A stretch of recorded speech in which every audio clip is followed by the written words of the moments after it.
ang salbo ng kaso for further investigation.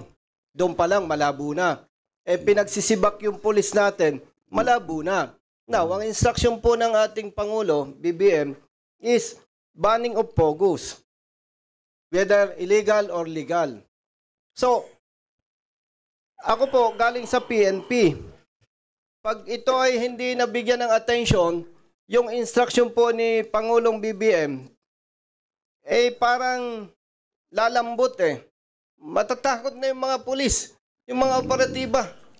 Paano pa sila magtatrabaho? Andiyan si Colonel Attorney Tomas Yes, Mr. Chair. Balmonte. You can ask Kaya him. with respect to Honorable Congressman Barbers, yes, totoo po.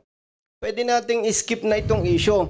Pero, malaki pong epekto nito sa instruction ni PBBM. Banning of POGOs. Kasi nga, bilang retired police, matagal ng practice yan, talagang pag mag-operate ka, makikita mo, ops, delikado yan. Atras yan. So, napakahalaga po nito. And in fairness to General Karamat, sir, sabi po ninyo, prior to operation on February 1, 2023, may nakaambang reassignment na si Colonel Alejandro. Ang tanong ko lamang po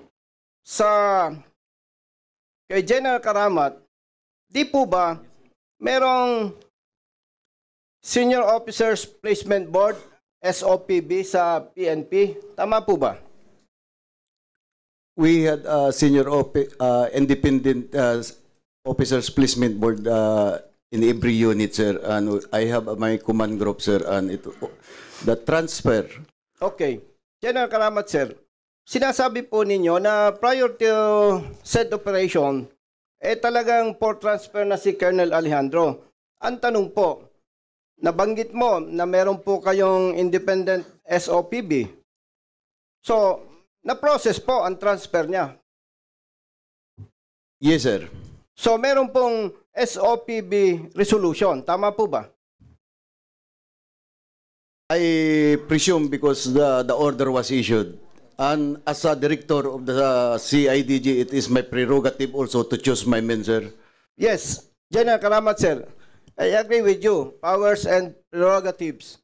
Pero siyempre, kung hindi naman i-observe yung SOPB, why not ibasura na lang yan? So, ang tanong ko po, meron po bang board resolution o wala? Alejandro, ang makakasuporta po dito, board resolution. And yung pong powers and prerogative ng commander na katulad nito, nagkandak na operation, may mga kinasuhan, alam natin na pwedeng i-hold ng commander yung transfer.